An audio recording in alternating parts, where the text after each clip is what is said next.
In the opening of the Institutes, Calvin makes his famous assertion: nearly all the wisdom we possess consists of two parts, the knowledge of God and of ourselves. Chapter 1 is spent determining which of these comes first. Must we first know ourselves to be led to understand God? Or must we first know God to be led to an understanding of ourselves? Calvin tries this from both angles. First, considering knowledge of self as a starting place. It is true that when we look at ourselves, we must acknowledge a creator and sustainer. Calvin uses the analogy of small streams leading to the spring that feeds them all. We, human beings, creation, being the streams that, when investigated and followed, lead us to the spring that feeds water to all streams, God.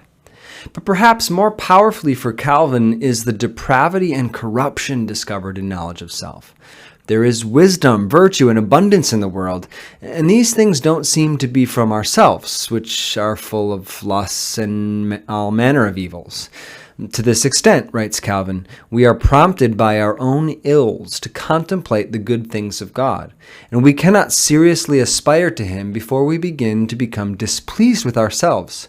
Accordingly, the knowledge of ourselves not only arouses us to seek God, but also, as it were, leads us by the hand to find Him. This knowledge of our own depravity, however, is the very reason why beginning with knowledge of self proves unsuccessful.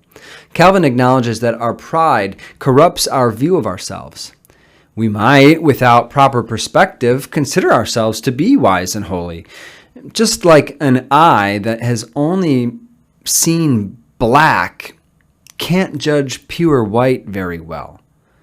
No, it's only when that eye is shown pure white can they recognize how dingy is the color they previously thought pure.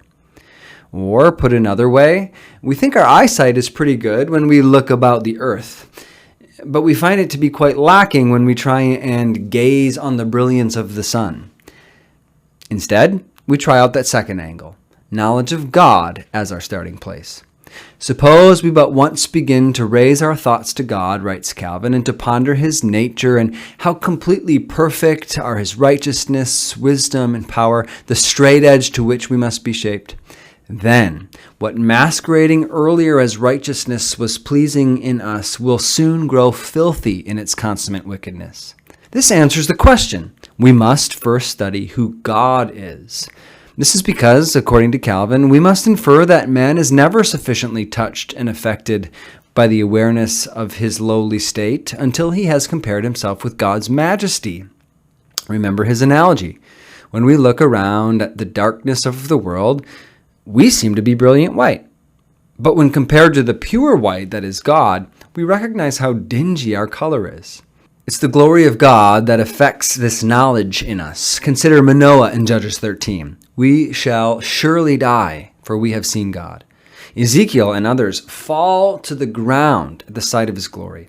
Abraham shudders to speak before God. Elijah wraps his face in his cloak when the glory of the Lord appears. And even angels cover their faces in the presence of God. Amazingly, Isaiah tells us the sun and moon are ashamed before the brilliance of God. We must then confess along with the psalmist, "What is man that you are mindful of